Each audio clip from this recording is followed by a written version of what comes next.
Okay. Hello, everyone. Good evening, or good afternoon, or morning, depending on when you're listening to this. Welcome to the 83rd of hopefully many episodes of Bardadvice, a D&D podcast where I, Charles Chaz Yazik, the DM, the Bard, however you may know me, do my best to answer all of your questions related to D&D or TTRPGs or nerd stuff in general. Welcome, everyone. Thank you for joining us yet again. Wow, 83. 83 means that this is the longest podcast that I've ever done consecutively. Because the only other one that I did was the No Big Banana podcast, which I believe only went 82 episodes. So, 83. Here we are. Hope that everybody's doing well. Thank you for joining us. So, at the top of the show, as we like to do, remind everyone, please, of the email for the show, which is bardadvice@gmail.com. It also looks like bardadvice. Please send all of your questions, concerns, complaints, criticisms, critiques, etc. there to bardadvice@gmail.com. Please send them. Your questions help run this show. If you'd like to get some merchandise, you can do so over at manshorts.com, or more notably, you can go over to Kraken Dice, which is not above my, there it goes, krakendice.com. You can get yourself one of the 4 sets that we've released with Kraken this year. Most recently, the Florida Dice. Get yourself some of those. And if you'd like to contribute to anything that I'm doing musically, as I'm always working on music, you can do that directly via PayPal, Cash App, or Venmo, all of which are Yazik, Yahzick. All right. Oh, and also join the Discord. There's a Discord link that we've put, that River was put in the description, or in the chat, rather. So go and join the Discord if you want to come hang with us on there. That'll be fun as well. All righty. So, does Chris appear in any vids? I don't think so. Well, technically, Chris appears in every video, in the sense that there's, I think, been a question from Chris in every episode. But maybe we can double check that. All right. So, for Art Corner this week, I've got a couple of things that I wanted to talk about. First, let me just go ahead and get this one out of the way. It's a show that my wife and I have been watching on Hulu. It's called Sasha, Reid and the Midnight Order. I always call it something else, but because I never remember what it's called, but that's what it's called. It's on Hulu. If you're into like crime documentaries and stuff, it's pretty cool. It's about a couple of different cases, but most notably, it's specifically about this one particular who they believe is a serial killer in Canada, I think in British Columbia, Vancouver. Interesting stuff. So if you're into those kind of like documentaries or like murder mysteries and stuff, it's definitely cool and worth checking out.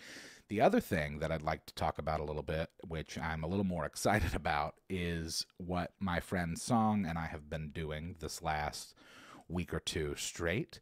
We've kind of been obsessed with creating AI music. And we've been using, there's 2 that I know of. The one that we've been using is called Suno. I actually put a link in the description to one of the songs that I recently made called Accidental Nap that I'm pretty proud of. But I think that the other one is called Udio. Now, these 2 companies are currently in litigation against Universal Music Group and several of the other big music distributors as to finding out all of the legal definitions that are associated with this kind of stuff when you're talking about whether it's whether you're talking about whether it's transformative or whether or not it's plagiaristic. Personally, I don't find anything plagiaristic about it. All these AI tools do, in my opinion, is shorten the time frame in producing something that I could probably produce by myself if I wanted to anyway. It's just a matter of making it quicker and easier. So at least with what Song and I have been doing, if you want to with these programs, you can kind of just tell it to make a song and it'll just make you a song. But what Song and I do is we write our own lyrics for the songs, and we typically do lots of tweaking. It's very kind of similar to what you're dealing with when you're talking about image generation, right? Like you start to learn how to use the tool. You understand that there's more nuance to it. You learn how to do things and change things. And on that note, we actually just finished an AI music album called Artificial Irie, and it's all reggae songs about some of our favorite performers.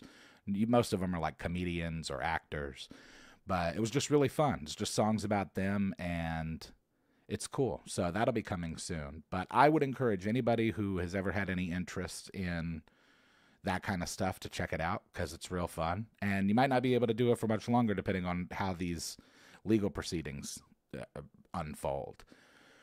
But, in my opinion, I really don't see the difference between, me as an individual artist drawing inspiration from another artist and then using that inspiration to write out my music. I don't see any difference than somebody who is maybe not very musically inclined, who has an idea for lyrics and a song, putting those lyrics into this machine and then churning out a song. It's all this is really doing is erasing the labor. That's really all that it is. So I don't think it's that.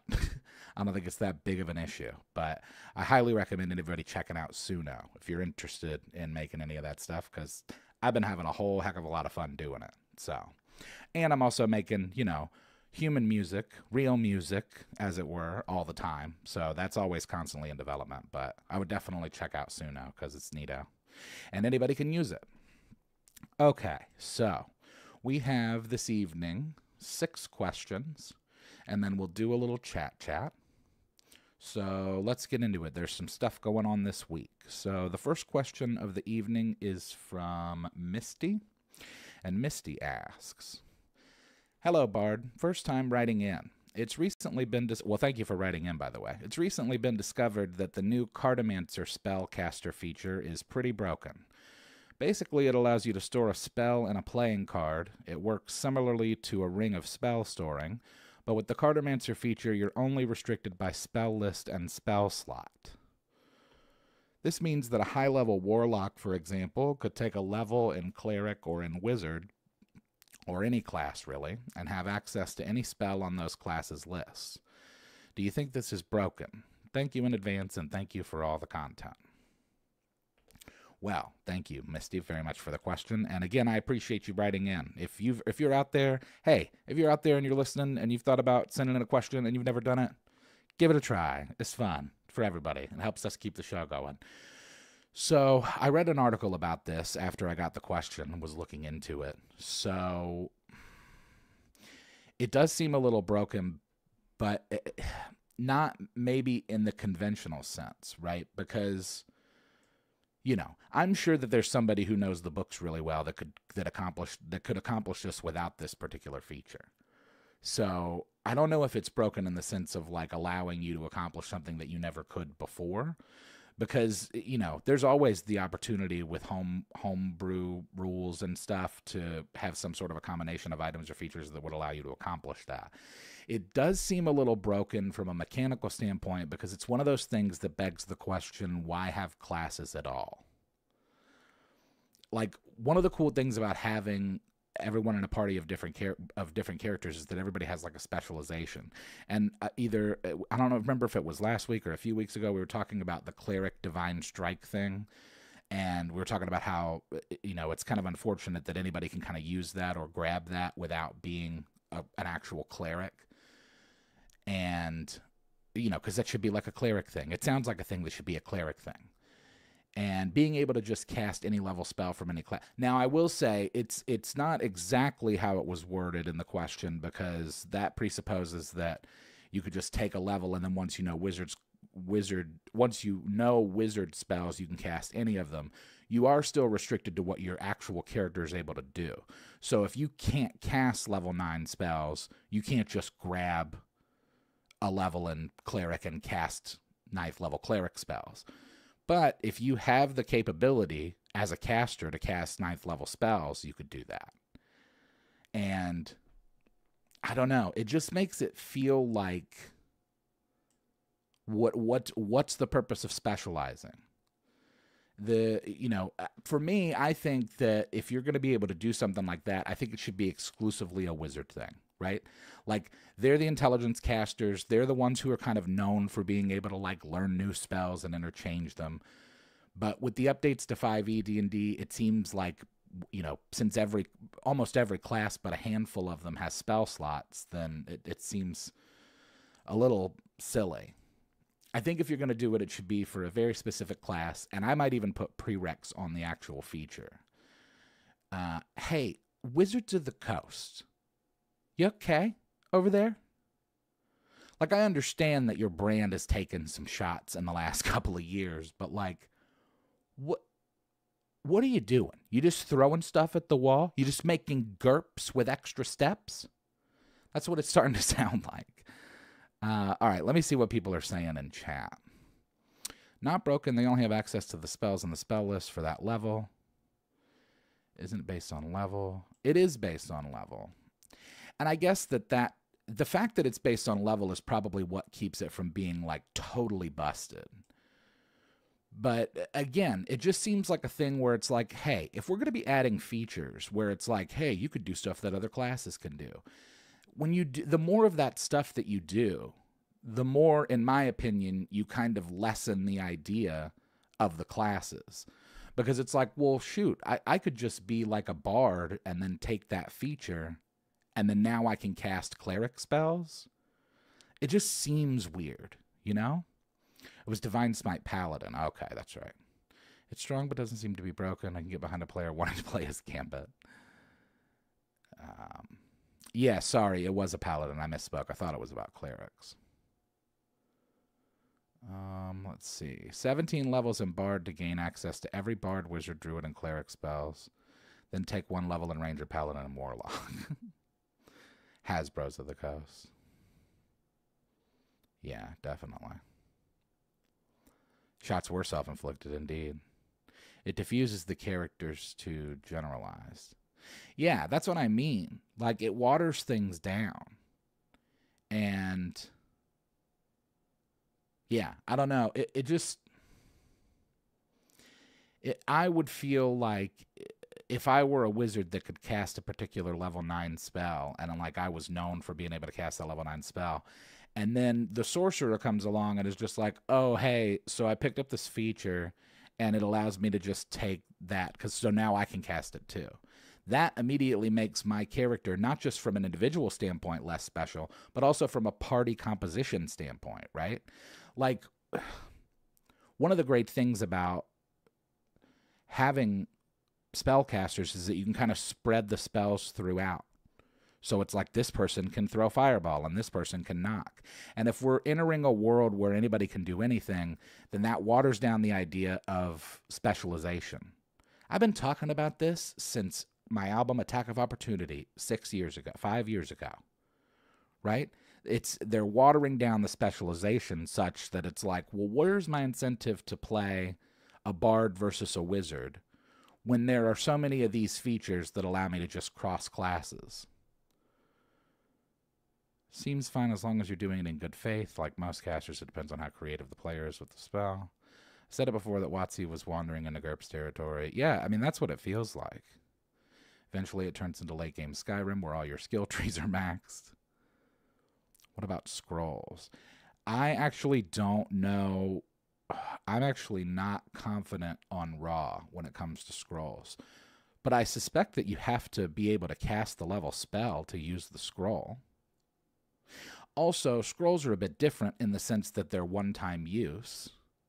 And in the sense that it's not as much of like an achievement that you get from being your class as much as it's like likely something that you achieve in game, either from, well, either you loot it off of somebody or you find it in a chest somewhere, or you're awarded it.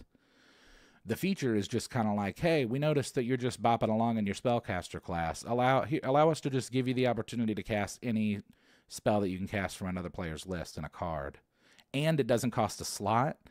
Maybe that's the answer to keep it from being questionable, is to make them burn a slot to use it. I mean, I guess that kind of defeats the purpose of like storing it in the card, but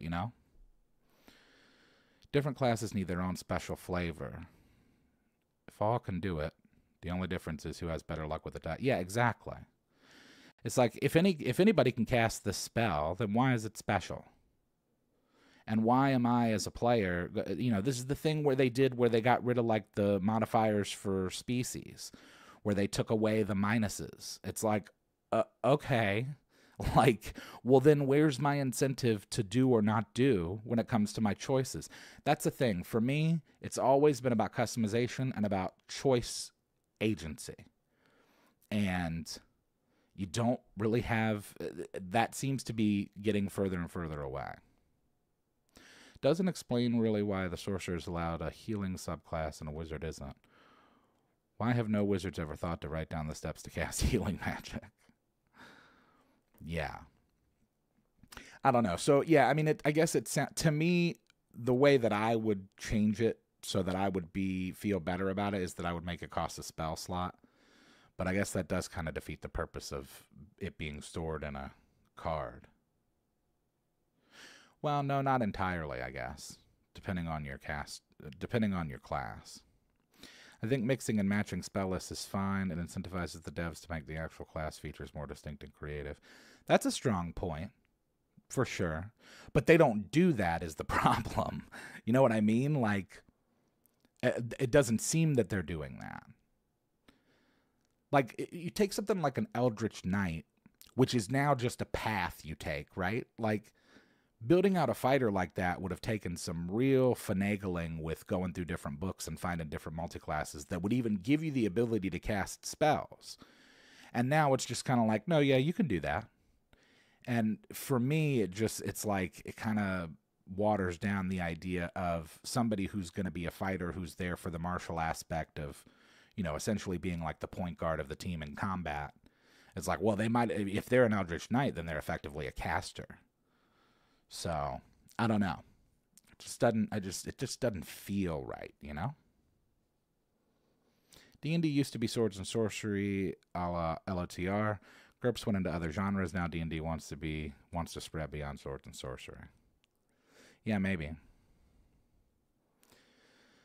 Maybe Hasbro the Coast is playing a long game.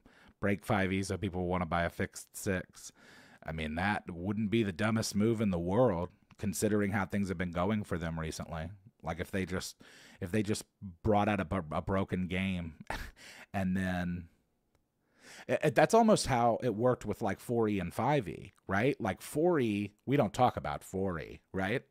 Just as a community, I think everybody can collectively agree, no matter where you sit, 4e wasn't that great. Some people, I'm sure, like it, but just overall. And I think that 4e being terrible actually helped them with 5. Not just from like a comeback standpoint, but also like when 4e happened, all of the people at Hasbro were able to see reviews from people and stuff that they were saying online. And so they were like, oh, okay, maybe we should change this to make it better. And as a result, 5e, just as a base game, was probably a lot better than it would have been had it not been for the failure of 4e. So, yeah, maybe. Maybe they are just using this time to kind of throw things around, throw things against the wall and see what people are liking and how they're reacting. And they're going to use that as data to help build out the new one better. Who knows? All right. Well, thank you for the question, Misty. That was fun, and probably took a little longer on it than I should have, considering we've got other questions. But that's okay. We can keep moving. The next question that we have for this evening is from Game Master Toro. And let's get into that, because that's a fun, interesting question. Oh, you know what? No, I'm not. I'm so sorry. I jumped ahead. Sorry, this next one is not from Game Master Toro. That was incorrect. This next question is from Chris. Game Master Toro, I think, is right after that. So let's talk about this one first. This one's from Chris. Chris asks, D&D Dream Table redo, or Redux, picking only those who have passed into the big table in the sky. Who would you pick? All right. Well, thank you for the question, Chris. This was fun. What I did is I just went and found my old D&D celebrity D&D table thing and then just put new images over it. So let's take a look. Where is it? Oh, we've got to go back to the question, and then I can remove this, and then here we go. Yay, we could talk about them. Okay, so this is my dead people celebrity D&D table. Obviously, Gygax. I think that's, pretty obvious reasons, pretty clear. You got to have Gygax at the table. In fact, knowing me, if I were assembling this table, I'd probably make him DM. But Lucille Ball, I think she would be spectacular. I think her energy would be great. She would have a lot of fun with it. She would get super into character. Einstein, I just have a lot of respect for that guy just in general, and like I'm kind of always still to this day amazed at what he was able to accomplish in his life. And I think he'd be real fun to see what he would do with like a spellcaster. Carlin, And funny enough, that Carlin image, George Carlin, in the bottom left there, is the image that's behind me in my in my office. So that was pretty cool that I was able to find that. But definitely George. He would be the life of the party there. Tupac Shakur, be nice to have his poetic brain there. Shakespeare, because, what's a party without a bard? And he's the bard. And then Mitch Hedberg, because he was one of the subjects of a song that we worked on the AI album we recently produced, and just got me thinking about him and how funny he was, and it's a shame that we lost him. And a couple of comics I think would keep it real fun. So that's my party for any of the people who have passed on that I would have at my table. Honorable mentions is going to be my dad. It would have been really fun to play with him. I'm actually surprised that I never did, but I bet he would have had a lot of fun playing D&D. So those are my people. What have you got in chat? Anybody have ideas for who they would want to bring back from the other side to play D&D? Light behind me flickering colors. Who knows? That thing's whatever. It does its thing. Let's see. Einstein breaks the game wide open with a wizard. Yeah, no doubt. I also feel like Einstein would be like a total power gamer. Like, he'd be the one pulling the DM aside, like, hey, listen, so I had this idea, and I know that it's not, like, technically in the rules, but there's not anything in the rules that says anything against doing this. That would totally be Einstein. So, Shakespeare isn't actually a bard. He's a rogue with expertise in deception who calls himself the bard. Robin Williams. Oh, that's a good one that I didn't think of. You can't allow Einstein to have a spellcaster class. He was a math genius. Yeah, 100%. He would figure out DPS in like session 0. By like by the third session, he'll have like killed everybody in the world. Just like, hey, so listen, I came up with this thing that allows me to like multiply my spell power by 1,000. Don't pay enough attention to celebrities to make a list. That's a good idea, actually. Celebrity, the idea of celebrity is a bit overrated. Betty White. Oh, I didn't think of her. That's a really good one. Betty would have been great. She was like, she was one of those people that's like, she was like America's grandma. Vonnegut, Lovecraft, Farley. Didn't think of Farley. Oh man, I don't know. Having Farley at the table might be too much. Kennison too. Phil Hartman. Poe, that would be cool. Yeah, I was going to say, if you were playing Cthulhu, that'd be cool. Gene Wilder, Richard Pryor. Lots of comics. Yeah, Betty White would have been great. Hemingway, gee whiz. Then now we're building like a D&D depressed table. We got Edgar Allan Poe and Hemingway. B. Arthur, yeah, that'd be good too. There's a lot of good ones. I don't know. I think those would be fun. Nikola Tesla. Leonard Nimoy. No, nobody said that, but that would be really cool. Did Jimmy Buffett die? I didn't know Jimmy Buffett was even dead. Lewis Carroll. That'd be trippy. Throw Lewis Carroll at the Edgar Allan Poe Hemingway table. Mae West. Dungeons and Depression, yeah. Yeah, Leonard Nimoy. It's a good one. Man, I totally missed that. I was never that big of a Jimmy Buffett fan, so that's probably why I missed it. Meatloaf. They're pretty cool. There's probably a lot that I'm forgetting. But, yeah. Those would be mine. I think that would be a real fun table. Gygax, Lucy, Einstein, Carlin, Tupac, Shakespeare, and Mitch Hedberg. I think that would be a lot of fun. I'd be really interested to see like who all of them wanted to play, or rather like what classes they each wanted to do. Twain, Tolkien, Warhol, Descartes, Pascal. Yeah, I noticed that a lot of mine are funny people, so I think that'd be my main goal. I kind of have always approached the game that way too. Like it's always just been about like having fun and laughing. I'm from Florida. No, yeah. Well, I'm not a big Jimmy Buffett fan. So Dimebag Daryl. Oh yeah. Hmm. Well, cool. Those are cool ones. That was fun. That was a fun little exercise. I like doing those. I like doing the dream table questions. Those are fun to put together. So thank you for the question, Chris. Okay, so now I've got another question from you too in here, Chris, later. But now the next question is from Game Master Toro. This is the one that I jumped ahead on, so sorry about that. But let's get into it because this is a fun question too to talk about. So Game Master Toro asks, hey Chaz, I was curious to see if you've ever been part of a campaign where players were running multiple PCs at a time. Oh, have I? I once DM'd a game where all players wanted to try different characters in a sort of multiverse scenario. Each session I let them choose which PC to bring. They all had roughly the same levels and value magic items. Is this something you've ever tried? Do you think it could work in long-running campaigns for people who don't want to kill off a character to try something new? Best regards, Game Master Toro. Well, thank you very much for the question. So, yes and no. We'll discuss.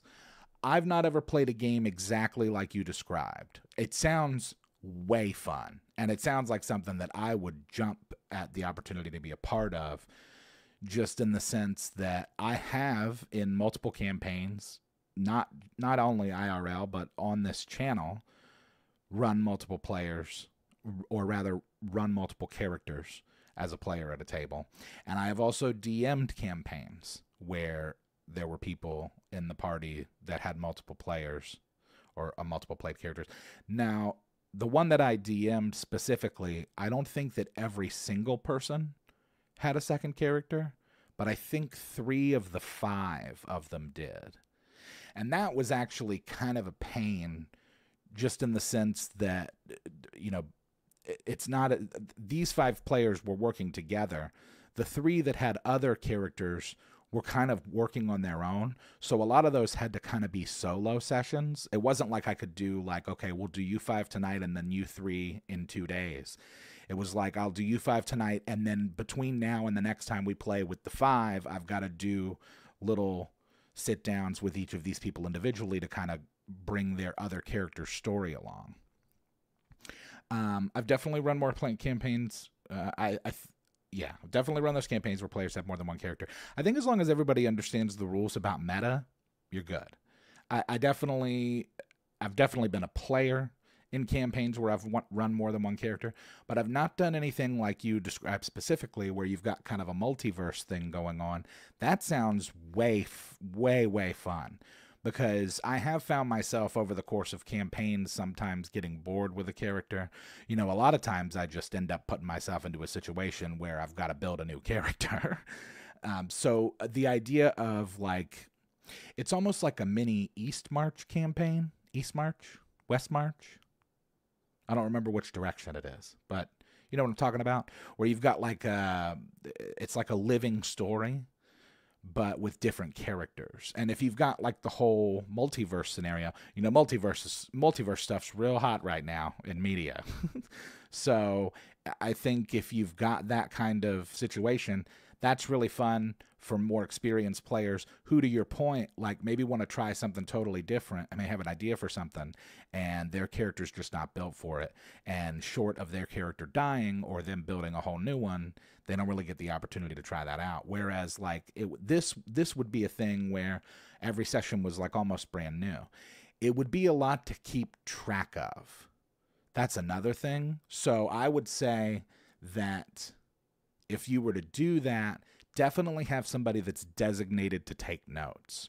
Or you could even just like record it either with video or audio and then later make notes just so you can keep track of everything that's going on. Because it could get kind of squirrely, but if you had the right like preparation and you kept track of everything properly with like a spreadsheet that like maybe everybody could have access to, that would be way fun. So let me see what people in chat are saying. That sounds like fun, but also a huge headache. Couldn't keep it all straight. It sounds cool to spectate. Sounds complicated, but doable with the right group. That's a good point, too. Also, a right group size. You don't want to do something like that with 7 people, because it's way too much.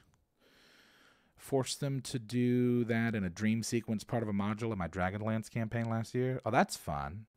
That's kind of fun if it's a one-off, too, where it's just like, you're not playing your characters tonight. You're going to play different ones. We tried a multi-character game, but people devolved into just playing their favorites with the extras slowly falling way behind in XP. Yeah, that's another thing is you'd have to kind of like link it some way. I don't know. I don't know how you would do that. I've had players do this. Their original character becomes an NPC and does things in the background. If they run both at the same time, I try to limit their interactions with each other. That's a cool idea from River. You just keep them in the story. They're just an NPC. My craziest group was 6 players. We all had 2 or 3 characters, and the DM was running a homebrew world with nothing written down. That's Danger City. But if everybody's down for it, you know, that's the other thing, is that it's like if everybody at the table is on the same page, you're good to do pretty much anything. I've run multiple characters as a DM. What would happen when a campaign character meets themselves? Well, that actually happened to me in the We Play, right? We Play? Yeah, because I don't think that Tantor and Studebaker Peppercorn ever really did much interaction in airships. But in the We Play, where I play Verena and Augustus Montgomery, there was a whole episode where I think they actually got in a fight. West March, thank you. Okay. I knew it was one of those directions. 10 years ago, need to explain weird science, quantum tech, now multiverse. Yeah, pretty much. It seems to have become a catch-all. Ever since Everything Everywhere All at Once, it's just like, oh, there are no rules. Which is fine by me. I mean, it doesn't bother me. It's just interesting. Super difficult to keep track, and sometimes I forget I'm running a second character as a DM. About to throw the multiverse as part of your group in the Vecna book. Did part 1 as part of the normal campaign. Their old DLPCs will show up for another part in a few weeks. Oh, hey, Avram, what's happening? Ran a game where every person received a random character sheet every season. Or is that every session? Their souls would jump amongst their bodies every portal jump. Whoa, that's wild. That seems like high level stuff. Bard.exe has stopped working. High level player stuff, right? Just like brand new character every session. That's a lot to deal with. We're so down for it. Some of the best players I've ever had the pleasure to roll with. I'm sure it was fun, you know? And that's the thing.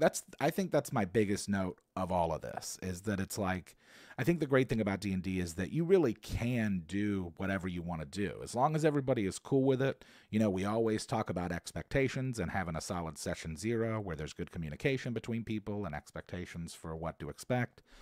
So, well, that's what expectations are. But yeah, I mean, I think if everybody's on the same page, you're good, and that you can have fun. Have players from 3 groups, each having 1 character in each group. The party wipe one group, then another. That would leave them playing third string worse players, worse characters. Thinking of running an antagonist who just spreads out of context stories about things the party actually did. Any thoughts on a class for a nosy neighbor gossip style villain? Oh, that sounds to me like either a wizard or maybe an artificer. Maybe. Nosy neighbor gossip style villain. Yeah. I feel like a wizard or a warlock or an artificer. Riding Harley. Oh, nice. All right. So, well, thank you for the question, Game Master Toro. That was fun. I like talking about that. We could definitely... So a Karen. Super Karen. Enchantment Wizard. Or a rogue. Yeah, actually, I didn't think a rogue. Rogue's solid. Like, rogues make good villains. All right, let's keep moving, because I've got 3 more questions, and then we want to do a little chat at the end as well. I have time for that. So thank you for the question, Toro. The next question is from Trevor. And Trevor asks, hey, Yaz, some of your verses are pretty fast and precise. Do you typically record those 1 line at a time, or can you really just fire it off like that? Do you think you could do a song like Vicious Mockery live? I'm not a musician, but I imagine studio versus live performance are entirely different skill sets. Would a concert be an exciting or anxiety-inducing prospect for you? Well, thank you for the question, Trevor. So I usually record my verses in full.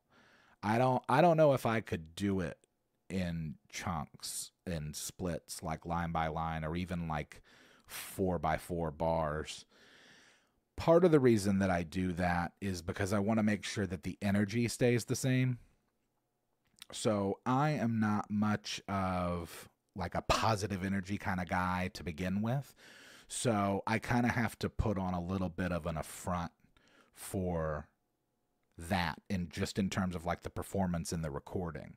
And so that said, like it's hard enough to maintain a solid energy for a verse. It's a totally different game when you're doing it in different chunks, where you say, okay, I'm going to do these 2 bars, and then I'm going to record these 2 bars, and then I'm going to record these 2 bars, and hope that it all stays the same from a tonal standpoint or from an energy standpoint. So that's one of the reasons that I do that, is because I want to have at least like some semblance of consistency, I guess, throughout the verse. And then part of it is just the process of memorization for me. So I've talked before about how I don't remember bars, I remember verses. So since a lot of the bars that I write end up where the end of a line rhymes with the beginning of the next line, because of that, if I can remember the first line to a verse, then I can remember the whole verse. So I just kind of remember things in those kind of chunks. So that's how I prefer to record things. Studio and performances are very different. There are probably songs that if I perform live, I probably would have like a backing track to do like the hooks and something to give myself time to breathe. I mean, I usually work in breath points for all of my verses. But Vicious Mockery specifically, I don't know if I would be able to do that live, only because it's not just about me, it's also about Justin. And it's not that I don't think that Justin would be up for it. It's just, it's a lot. There's a lot to go in where I would be more comfortable just going straight through, as opposed to like also having to choreograph with somebody else for timing. It's hard to punch in and have it sound good. Yeah, 100%. It's really difficult to, and I think back to like, that's how a lot of early rappers did it, and maybe how some rappers still do it. But when I think of rappers like Juice WRLD or Eminem or any of my favorites, like I imagine they record their verses in full. So yeah, to answer your first question, like yeah, I can just fire it off like that. It's how I memorize them when I write them. I usually have like a notepad open on my phone, and I'm just writing down bars. It's just kind of I think of them and then going through it, and then as I write it, I memorize it, and so I'll have the beat on and I'll do the first 4 bars and then make changes and then do it again and then make changes, and then I'll do the next 8 and then the next 12 until I know the whole verse. And even when I memorize the verse, I will still look at the verse when I record it, but I'll do it in a whole chunk. As for a concert, that sounds way more anxiety inducing than it does exciting. That's not to say that I'm against the idea, but it's a little bit of a been there, done that for me. Like, especially now, I feel like I'm a little older. I'm a little more settled in my career and my life. I'm not like chomping at the bit to go play a bunch of shows. As a rapper, I've done, and I don't consider myself a rapper, but as for rap, I've done a handful of shows, and I've done tons of live performances over the years, whether it was in school band or different like rock bands that I was in over the years. In high school, I had a ska band. We played a bunch of shows. In my late teens, early 20s, we had a rock band for,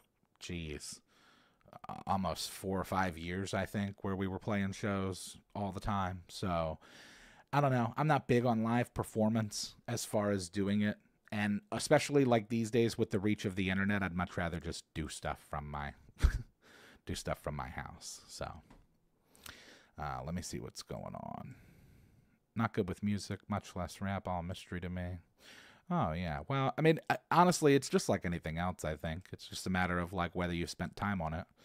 And, I was playing piano when I was 6. I was playing saxophone in the 6th grade and playing guitar when I was 14. So music has always just kind of like been a part of my life. And as a result, I've just kind of stuck with it and kept doing it. I've been having mad fun with Song doing these AI songs because super cool. You've asked, oh no, I feel like maybe some of your message got cut off. So, yeah, that answers that question. So thank you, Trevor. That was cool. It was a good one. And, oh, okay. Now, the next one, channel for your albums change. That depends. Yes and no. My distributor changed. It shouldn't have changed too much in terms of the availability of my music, but I did change from TuneCore to DistroKid for my distribution a couple of years ago. And part of that was because the YouTube account that I had, or rather the YouTube that I was using at the time, got hacked and was being used by somebody that was not me. And I tried to get in touch with Google and YouTube about it, and they weren't really responsive. And so as a result, I just pulled all of the stuff from TuneCore, re-uploaded it onto DistroKid. So all of my stuff is still available, but it might look a little different on the other side depending on where you are, just because of that. I don't love dealing with venue and ticket and other related. No. Yeah, no, it's not fun when the venue is like, okay, so you've got to sell a minimum of 100 tickets or you owe us $1,500. I don't miss that stuff. No.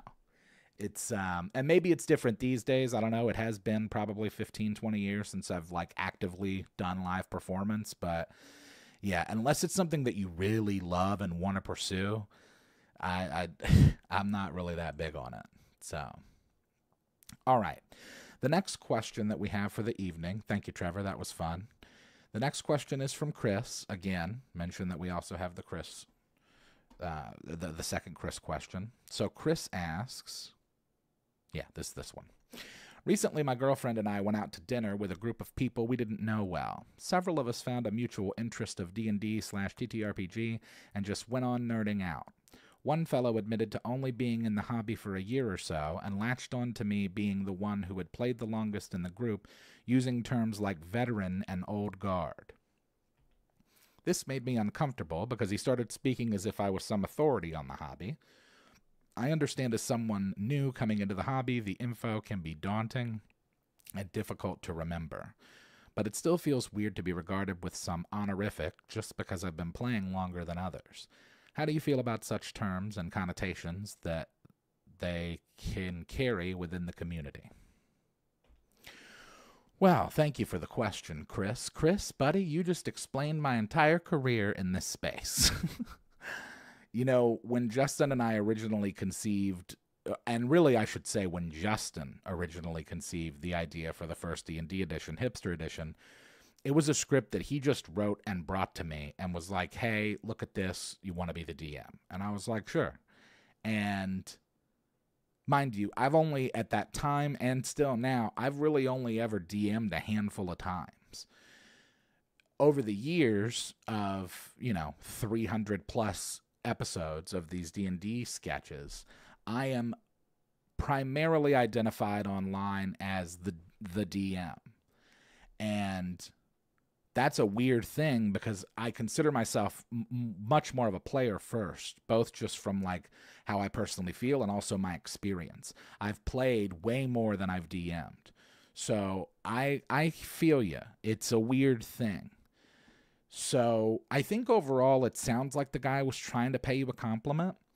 And I do get where you're coming from because it's not easy being just kind of like handed a title, because, with titles come expectations. You don't want to disappoint anybody accidentally. I think usually when terms like this are used in the space, they're done so in an attempt to show respect or at least signal to the person that you understand that they're more experienced, that you're more experienced than they are. And honestly, everybody, I think, in any space is a veteran or an old guard or a gray beard to somebody. So at the end of the day, I'll say something that I've been saying since I was like 15, which is that labels are for cans, dude, not for people. But language does matter. And I think when it comes to titles, it's usually about people trying to extend a little bit of respect. I don't think that it's odd for you to feel uncomfortable with that, because I deal with that all the time. You know, sometimes I meet people in real life and they're like, whoa, the DM. And sometimes I get messages from people that are like, hey, have you ever considered like DMing for pay? And it's like, I don't even really DM for not pay. You know what I mean? Like, I wouldn't feel comfortable charging somebody for my time DMing because I don't have too much experience DMing other than the show, which is all kind of like made up. So I feel you. Like, it's not fun to have titles kind of shoved at you, but I think overall it's good intentions. It's just a thing that can be awkward. So you never really become an expert. There's always something to learn. That's very true. At some point, you do become a Sherpa of sorts, able to help newbies start their journey. Dungeon master, not storyteller. I would have been flattered and thanked them, but let them know that you're just a player or a DM. Yeah, and that's a great point. And you know what? That's what I do with people. When people meet me in real life, and nine times out of 10, people are really cool. Like, the people that I've met in real life are very, very nice and complimentary, and it's really cool. Every now and then, I'll meet somebody, and they kind of have this, like, starstruck attitude, and that's my response all the time is like, hey, I'm just a guy, right? Like, I'm just a person. You're a person? I'm a person. I'm not special. I don't think I'm better or smarter or cooler than anybody else. I'm just a regular guy. And so it's a bit of a tightrope to walk because, you know, you want to show that you're thankful and flattered for the compliment, but also like, hey, don't gas me up too much. You know, they say don't meet your heroes. You might be disappointed if you come at it with that attitude. So a good chunk of the players I've DM'd for weren't born when I started DMing, so I'm used to it. Could definitely understand getting uncomfortable with compliments like that. I've been trying to stave off the gray. I've started to see some white hairs here and there, and I'm not totally looking forward to it. Jay, I think, is almost like completely transformed. I'd much rather be like full gray than like in this weird middle area where I can feel it coming on. Idea for some future D&D sketches: Sarah, Lance, and Waylon each have to take at least one turn being the DM. That has happened, technically speaking. But it would be fun to do it in one episode, though. About to break in. Last one, we got to ride a campaign all the way to 20th level. Wow, that's cool. Got your Florida Man dice. Oh, thank you very much. I'm glad that you picked them up. I hope that you enjoy them. Yeah, I've said before, I think those are that's my favorite set. I love the color scheme on it and the cards and the box and everything about that one. That was my favorite. So happy to hear that. Okay, okie day. So we got one last question of the evening. Thank you for that, Chris. That was good. It's a good question. You always have great questions. I'm very appreciative of it. The last question of the evening is from John. So we'll do this question with John, and then we'll do a little chat. So, oh, yes, thank you so much, Chris. That's correct. DM edition, anime, wrestling. I think that those are the one where Sarah DMs, it's one of the conspiracies. Conspiracy 5 might be 6. It's either 5 or 6.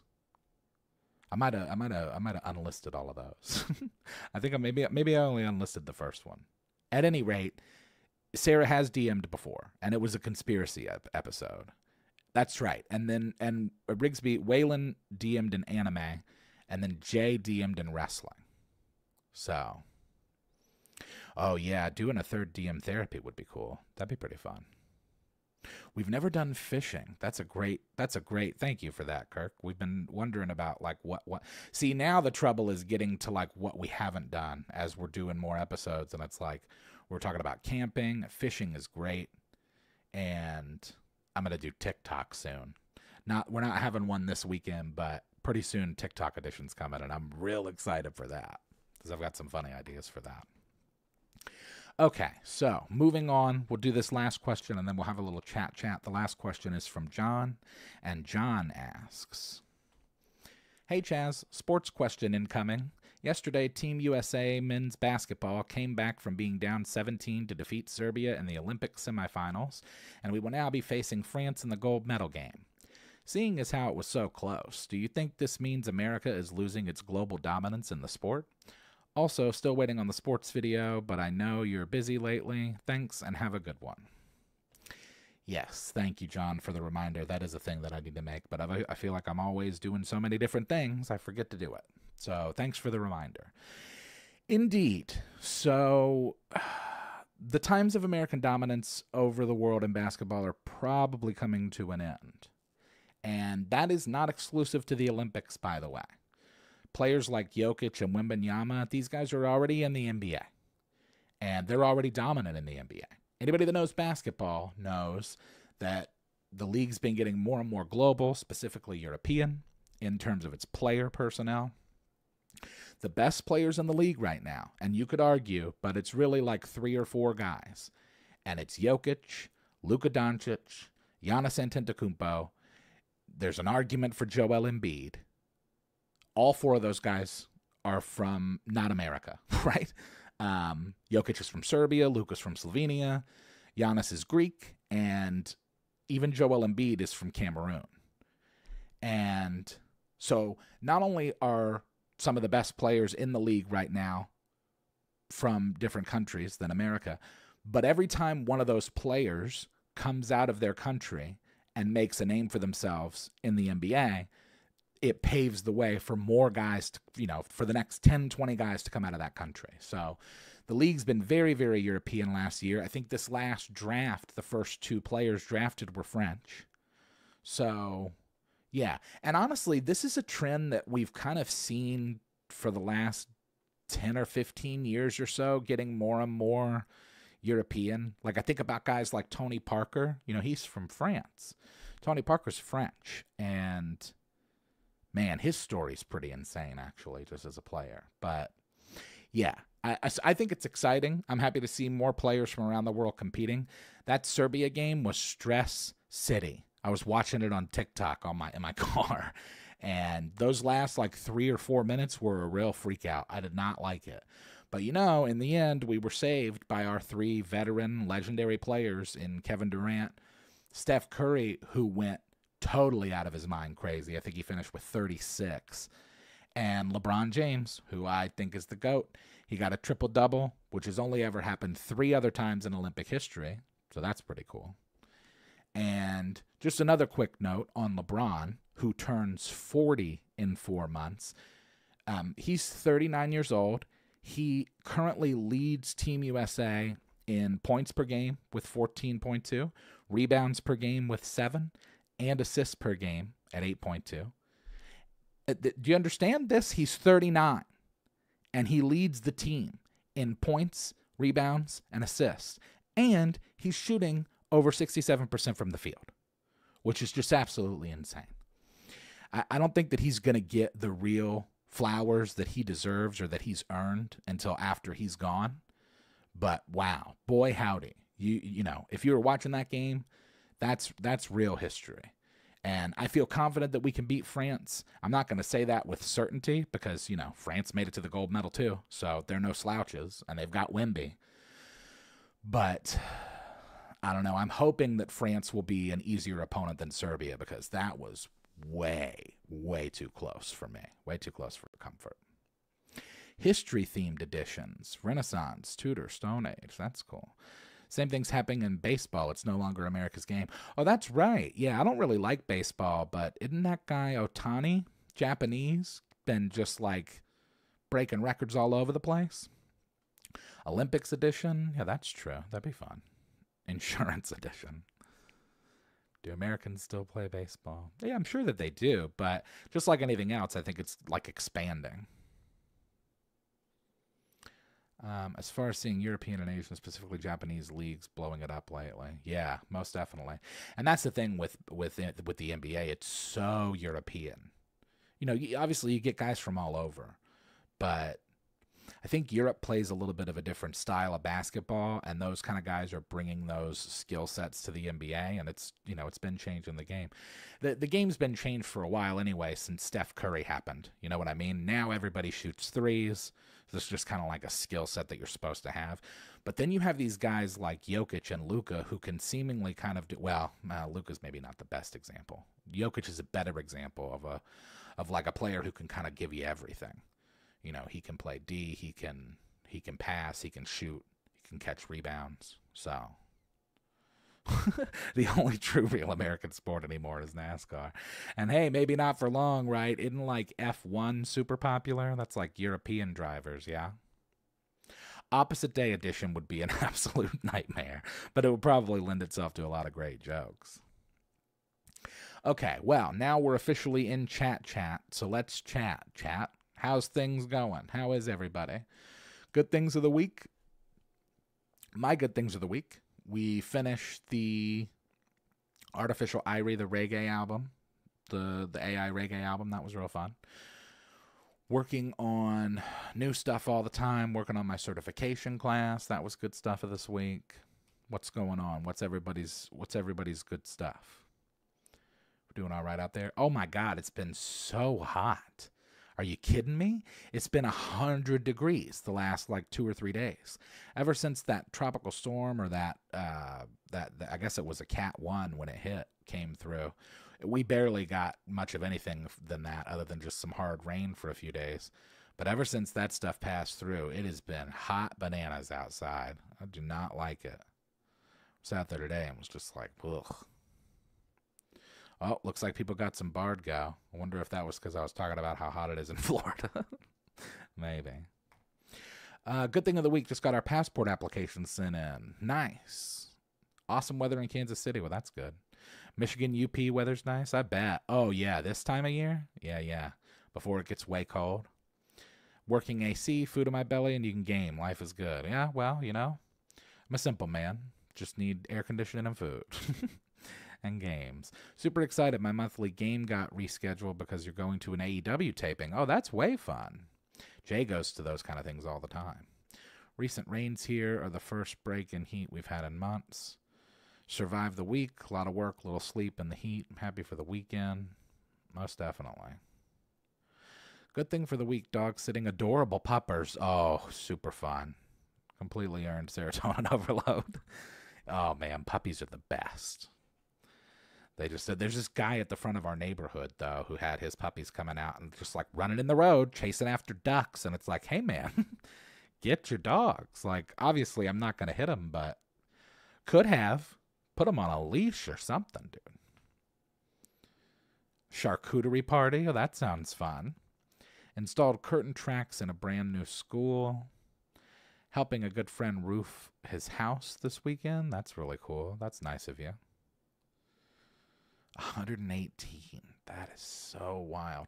I was just talking to my wife today about how crazy like temperature is, where it's like, 100 degrees is just a few degrees hotter than it is in the human body, right? But you can tell it, you can notice it. I was like, went and got ice cream today, and then we were walking back to the car, and you could just feel the heat on you.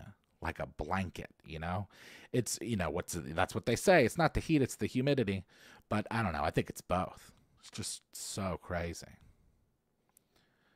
Just upload to Foundry the final maps and monsters for the end of your year-long one playtest campaign. New in-person one starts in September. Nice. Played first in-person game in over a year. Awesome. Got extra training and your first therapy appointment with your new therapist next week. Well, that's great. I hope it goes well. Those can always be a little stressful when it's like a new person, but hope it goes well for you. 105. Geez, Pirate. 6 Bard goes? I must be just like way too predictable. It was 105 for a couple of days. Didn't want to leave the house unless you have to work. Yeah, I don't blame you. I really don't like going anywhere unless I have to. Anyone here from US go to Gen Con? Oh, yeah. Gen Con was this weekend because our agent was there. I did not go, but I did see lots of posts about it. Went to Otakon last weekend. Biggest anime convention on the East Coast. So much fun. Oh, where is that? I'm an anime fan. I like anime. Oh, what's Bard Go, you ask, Kirk? Well, Bard Go is like bingo, but it's Bard Go, and it's stuff that I say or do that gets you to fill in one of the squares. And boy howdy, every time, ever since its inception, people have been winning 5, 6, 10 times a night because I just say all the same stuff every week, I guess. It's really hard to get rid of the heat. The ambient temp is, yeah, it's tough. Like dead summer in Florida is tough because it'll be, we'll have the AC on 72 and it'll be 76 in the house because it's 100 outside. So, yes, there's the there's the link for the Discord, Kirk, if you want to hop in there. They have access. Chris usually drops the cards in every week before the before the podcast.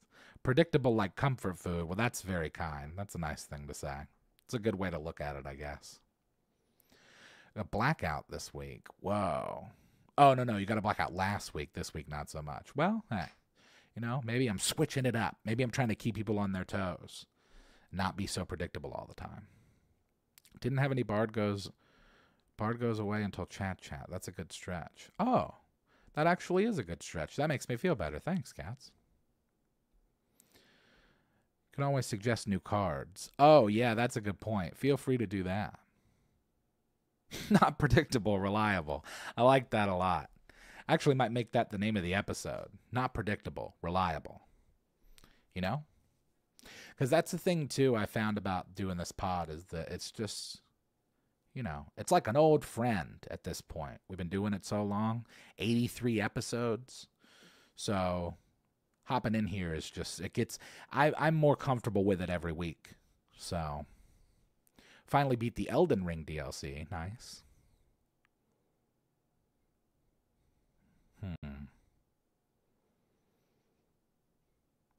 I see what's going on.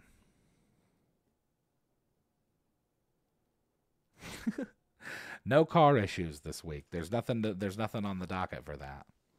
And nothing really going on with the other stuff either. Although, holy bananas, football starts this week, right? There's a game tomorrow. Are there games today? Have games already happened? Am I missing football? It's the preseason, I know, so it doesn't really matter, but still football. Still football. Yeah. That's, in fact, I think we play the Chiefs tomorrow in preseason. That'll be kind of... Some college was on today. Yeah. Football's coming. And basketball's right behind it, folks. I'm really excited. I'm hyped to see Wemby in his second year. I didn't complain about them, no, because they've yet to do anything lately to make me complain. But rest assured, in the coming weeks, I will be probably complaining about them a lot. Who plays the Chiefs? We play the Chiefs. Oh, do I have to say the Jags? Do I have to say the Jaguars? So tomorrow the Jaguars play the Chiefs, and it's probably going to be a nightmare. but I don't know, because I feel like in preseason, less and less each year do we see our starters in the preseason. Painted some mini starships, so that's fun. Huh. Well, here we are, folks. Once again at the end. Surprised, as usual. We always, this show goes by faster each week. But we're very appreciative of you being here. I'm very thankful. We have just a few things to remind everybody before we get out of here. Once again, a reminder for the email for the show. It's bardadvice@gmail.com. Forgive whatever the light's doing in the background, I guess. I didn't even really notice that. I know somebody mentioned it earlier, but bardadvice@gmail.com. It also looks like bardadvice. Please send all your questions, concerns, complaints, criticisms, critiques, ideas, follow-ups, etc. to bardadvice@gmail.com. Please do. It helps us keep this thing moving. For merch, you can go over to manshorts.com, or you can also go to crackendice.com, more importantly, and get yourself one of the dice sets. If you'd like to contribute to anything that I'm doing musically, you can do so directly via PayPal, Cash App, or Venmo, all of which are Yazik, Yahzick. We will be back here next week, same Bard time, same Bard channel, 10 p.m. Eastern Standard Time on the Man Shorts YouTube channel. The audio for this podcast, as always, will be made available tomorrow, Saturday at 12 noon Eastern Standard Time. I hope that everybody has a fantastic weekend and an even better week, and we will see you next time.